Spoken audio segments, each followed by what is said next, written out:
There is absolutely nothing wrong with wanting to work from 9 to 5, drive to the 7-Eleven on the way home, get one of those rolling hot dogs in a six-pack and zone out in front of the TV till 11 p.m. and then do it again. There's absolutely nothing wrong with that. Now, if you go on Instagram, the hustle culture wants you to believe that if you're not working every single hour, sure. Personally, yes, that's not how I live my life, right? I'm working nonstop, okay? Yeah. Right? And you are the same. But there's nothing wrong with it. We're so unaccepting of everything now, right? Oh, you don't want to work hard, right? Some people don't want to work hard. But the problem that we're discussing is people don't want to work at all.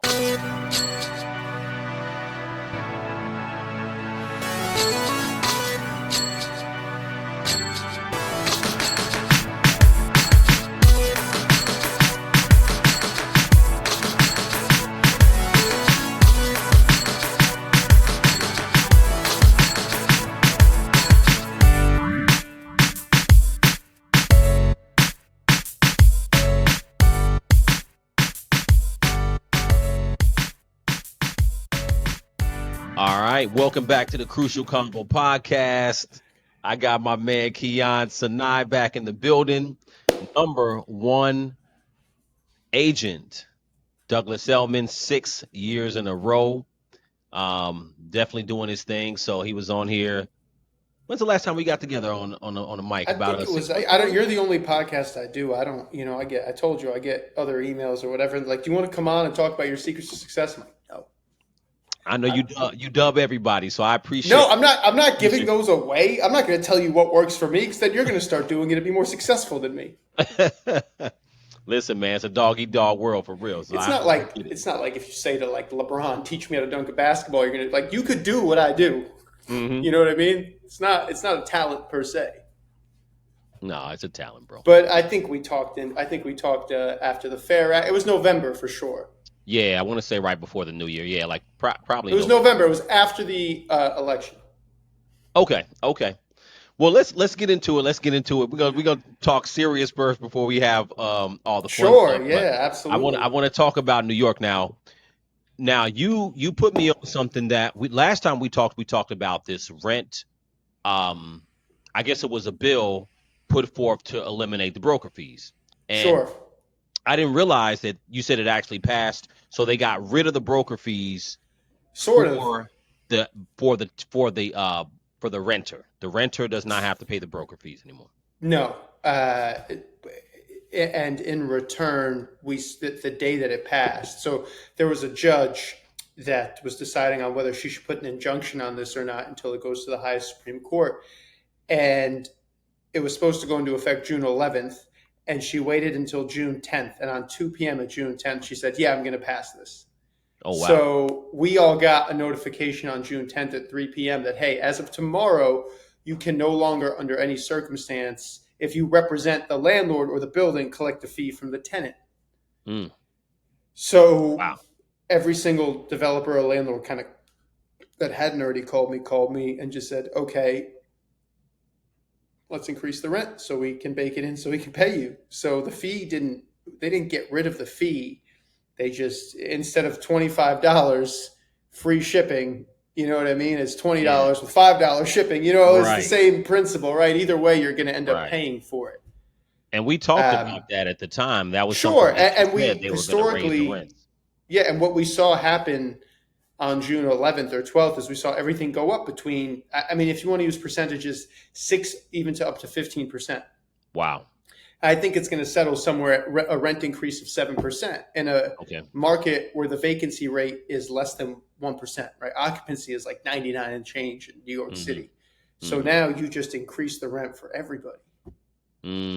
But it's less costs up front, right? But if they don't really teach financial literacy in school anymore, I don't know what the hell they teach in school anymore, but because I was at a flea market that my uncle every Sunday works at, and there was a girl who picked up a Bush Cheney pin. And she said, oh my God, this is so random. This is the year I was born.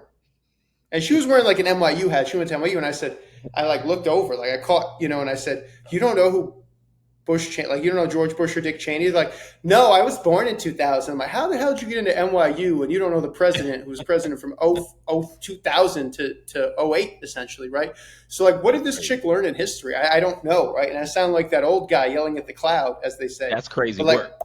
But what is great, like, come on, it's like, what did you learn, right? So, but financial literacy wise, if you went to and this is what, when the bill was being discussed, I had certain people, we could call them clients, people I put in buildings, like a lot of the finance guys were like, won't they just pass it off to the tenant? And I'm like, yeah. And they're like, oh, I'd rather pay the fee, right? Because, in a $5,000 apartment is now $5,400.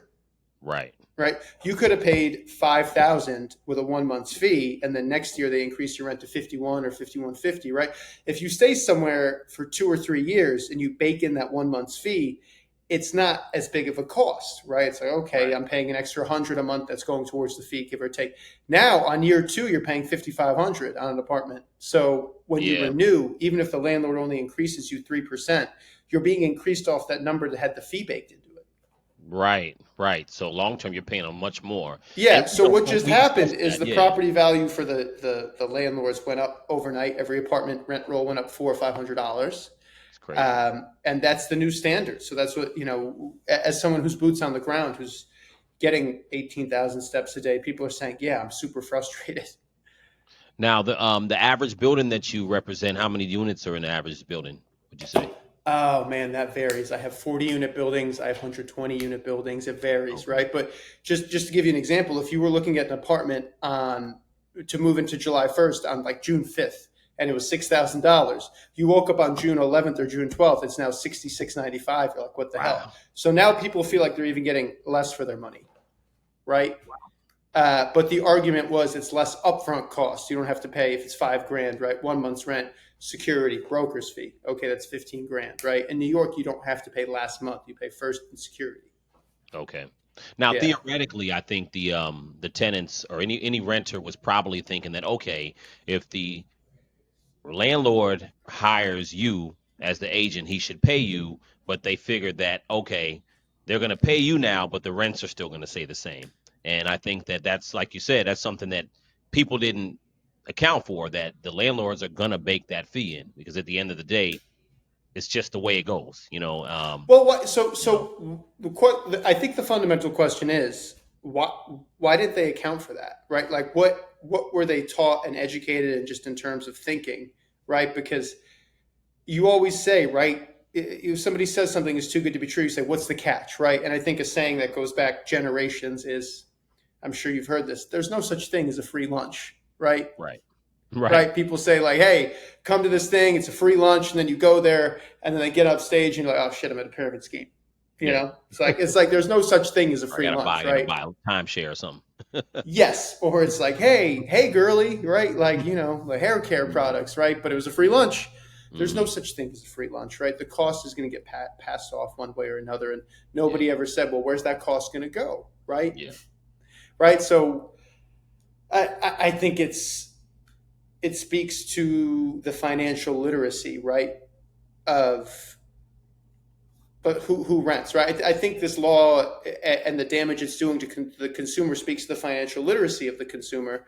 But with that being said, Klarna lets you finance your DoorDash order, right? I don't know if you know about this, right? So they got buy now, pay later for burritos, right? Do that for DoorDash. That's crazy.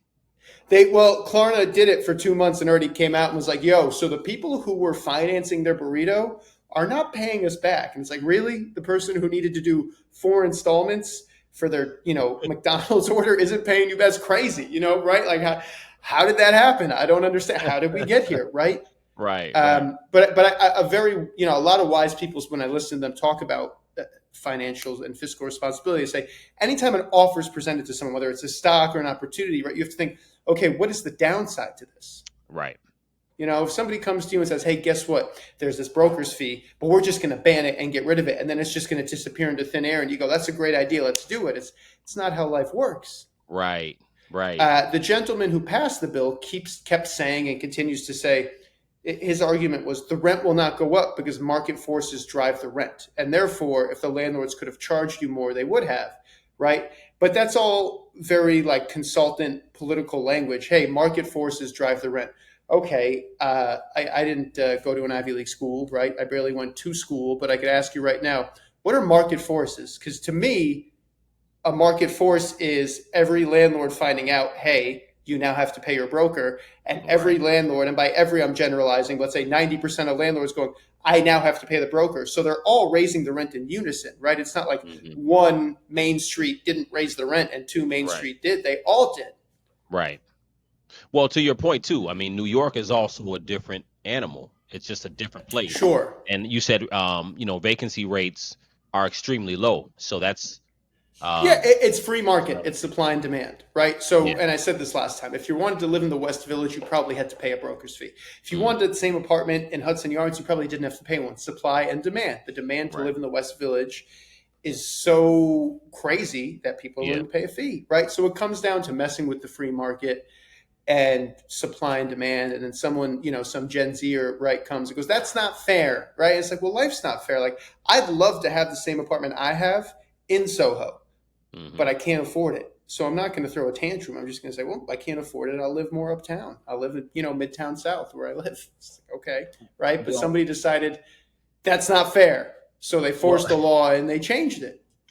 I was having this conversation with a friend of mine yesterday. We were talking about Zoran Mamdani. Who's that?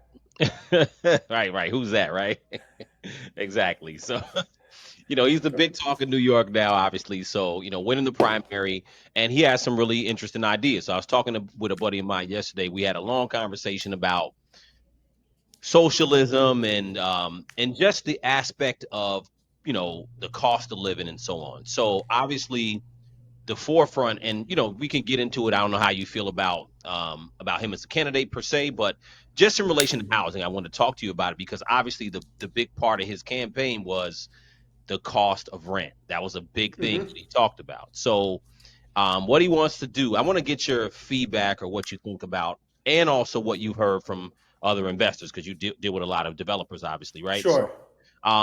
So one of the things he wants to do, obviously, he said he wants to, one, freeze the rent for, initially I heard 2 million units. He wants to freeze the rent. Well, he wants to freeze the rent for rent stabilized units. Yes. So I think either 1 or 2 million. Which makes it right. So every year, the New York City Rent Guidelines Board votes. Mayor, right? Pardon? Which are they're so I didn't mean to cut you off, but that the rent board is appointed by the mayor. Yeah, right. So every year, the New York City Guidelines Rent Board, right, votes on an increase, right? Some years it's 0, right? Some years they're like, okay, no increase this year. During COVID, there was no increase. Some years it's 3%. I think the most it's ever been is 3.5%. So he's basically saying, I'll freeze the rent from 3.5 to 0 for rent stabilized apartments, right? Now, a lot of people will argue the reason that we are in this housing crisis is because of rent stabilized apartments. Say more about that. Well, look, you have these rent stabilized apartments, and it's sort of, if you have one, you don't want to let it go, but it's sort of holding you back, so to speak, right? So we're seeing people, the reason that things are so messed up is there's a building where somebody is paying in the West Village, $7,000 for a 1-bedroom, and then a rent stabilized tenant who's been there since 1984 is paying like $900, right? And the law now states that even when that person moves out of that rent stabilized unit, the landlord, even if they renovate it to the beams, the best appliances, they can only increase it like $200-300. So what do they let it do? They let it sit empty. Why? Because it's called warehousing it. They warehouse the listing. They take it as depreciation or write off, whatever. Take it as a loss, right? And I think any good accountant will tell you that you want to have some losses, some depreciation, right?